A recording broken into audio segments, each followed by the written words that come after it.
Now I just want to really talk about like guys I love, guys I hate this year. And for me, I'll start with guys I hate. I hate Breece Hall this year.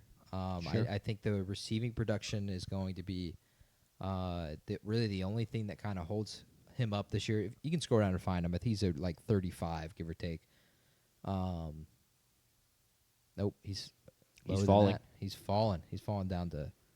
Oh, he's in the 50s. Oh, Because boy. who's the Braylon Allen's also looked very There he good is, and very 51, impressive. 51. Braylon Allen has looked really good. So at 51, and do you still hate that value there? Yeah, I think that's still drafting him a little bit is that too high. ADP or is that just ranking? This is ranking for ESPN. For ADP, I think he's in the mid-50s as well. I'm not high on Justin Fields. Aaron Rodgers loved targeting him a ton last year. Breece Hall got a ton of touches because of Aaron Rodgers in the receiving game.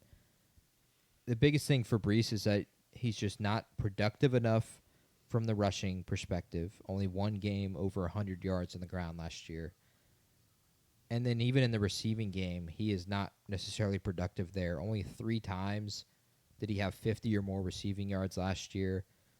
His largest scoring game last year was 31, so he has potential to go off for a game. But he also had 5 different instances where he scored less than 7 points last year. And that's with Aaron Rodgers. I expect that to be even potentially worse with Justin Fields this year. So he's on my do not draft list, and he is the highest rated on my do not draft list. He's highlighted in gold and has black bold text. Other guys I don't hate in the running back perspective is James Cook. James Cook I don't like because of the rushing touchdowns last year, in which he was unbelievable from a rushing touchdown perspective. And James Cook is a guy who's on the first page. He's not right now the 13th ranked quarterback. Last year he had 16 rushing touchdowns. 16th running back? 16, the 13th running back. So I think he's in the mid. He's the one in the mid 30s. There he if is. I'm not mistaken. 33, yep. 16 rushing touchdowns last year. He was absolutely insane. And in those, he scored 16 rushing touchdowns and still scored less points than he's projected to score this year. There was a big contract dispute there. And then I think the biggest thing for him is the other guys are just as productive as him in Ray Davis and Ty Johnson. And so I really think we're in a chance where like James Cook kind of falls off a little bit and it becomes a kind of almost a split backfield, even in an offseason where they paid him. Other players I don't like Garrett Wilson this year. Another Jets player. He's right there at 36 as a rank. The biggest thing for him this year is he plays 5 teams this year in which he will be shadowed and he will be playing 5 of the best corners in the league. He has to play Pat Surtain this year, and he has to play other elite corners as well.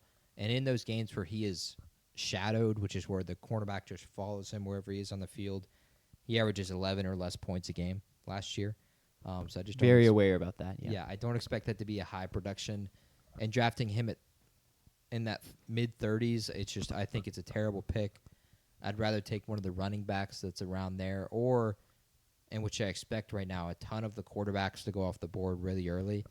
You're almost in a spot where you could get someone who is in those mid-20s right now from a ranking, like Devontae Adams could fall that far. Ladd McConkey even has a chance to fall that far if you're drafted in the mid-30s. So Devontae Adams is on, or not Devontae. Garrett Wilson's on my do not draft. Also, my do not draft is Terry McLaurin. Tough. Sorry, Jack. He's right there at All good. 35. I do not expect the touchdowns to be there as much this year. He had 13 last year. And then also just like the contract dispute it looks terrible right now. Any updates on that scenario? He's going to play. Yeah. But, I mean, he's not had a legit camp, a legit preseason. I also think he's going to put up numbers. I mean, the touchdown numbers may not be. That's a very fair point. But he's still going to be clear wide receiver 1 there. So it's just 35 is definitely a little high. But, like, if you're asking if I'd take Terry McLaurin or Garrett Wilson, I'm taking Terry McLaurin. Yeah, for sure. Just as they're both right there. But there definitely is concerns. I was a lot higher on him before all the contract stuff went down, but it's just not.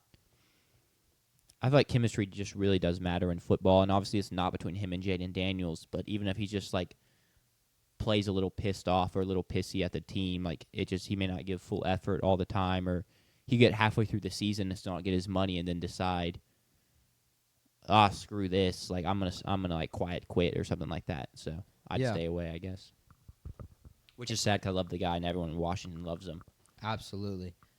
Getting into players I love, which sucks that I'm telling this to a group of people that are also going to be in drafts with me. But We'll plug our ears. You can just talk to the no, fans. no, please listen. I've also sent this to my other 2 fantasy leagues, and no one's tuning in, so no one's going to find out this great information from a guy who won the league last year. So, yeah, y'all are screwed. Good luck. For steals, for me right now, Chase Brown is the highest one on my list by far. He is bolded and in green, highlighted, which you have no idea what that means, but that means I have seen 5 different things, 5 different stats, 5 different numbers, 5 different projections, put them all in the same category that I love about Chase Brown this year. Right now, he is 23rd in a rank perspective, but he's being drafted at 27 for ESPN, mainly because the quarterbacks that are right there behind him, the Josh Allen, Lamar Jackson, Jalen Hurts, go above him. Pull him up if you don't mind. He's right there at 23. Just give him a little click. So Chase Brown last year was exceptionally productive, especially once he became the lead back. In the first 3 weeks, he was kind of fighting with Zach Moss for the split carries. But after Zach Moss left, he was averaging 20-plus points per game, and that's not going to change this year. You know, Cincinnati did not make any additions outside of Samaje Perine, bringing him back to the running back room. So Chase Brown is going to be the lead back. And then the Bengals offense, you should be taking any of these guys because their defense is going to be bad again. They're going to be throwing a ton. They're going to be behind a ton. And because of that, Chase Brown, with his receiving numbers, it's just going to put up really, really substantial numbers. I have him in the same class as these other running backs and Derrick Henry, Josh Jacobs, Jonathan Taylor, who are all being drafted in the 20s, and here he is sitting at 27. I think you're getting the same value. I'd reach on him all the way up to 20. I think he's that good this year. He is one of my biggest steals, at least from an ADP perspective. My next one is another running back as well. It's Chuba Hubbard. Chuba Hubbard is, I think, a sleeping giant this year because the Carolina rushing game is actually really, really good. It's probably the most talented part of their team. And even though they're going to lose every single game this year and go 0-17, I think Hubbard is going to put up substantial numbers from a fantasy perspective. Last year, he missed the last 2 games of the season, and that kept him from going over what he's projected this year. I think he's going to score in around the 280 mark. And then he also had some bad games last year. Like, there were 2 games last year where he scored 2.5 points or lower. I don't expect that to continue, but that's something that can happen with a guy you're drafting in the 40s. He's right now being drafted at 48 for ESPN, but he will put up productive weeks. Last year he rushed for over 100 yards 4 different times, and he rushed for over 150 yards twice.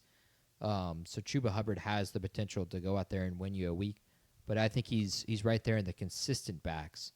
And him being at 48, I think is just way too low. I draft him around 38. I draft him right there around Amari and Hampton. That's kind of the notion with steals. It's not like these are my best players. These are just players I would draft way higher than they're being drafted right now. For my third one, it's Calvin Ridley, and he'll be on the second page. But Calvin Ridley, I think, is a potential steal this year as well. Right now he's being drafted at 71.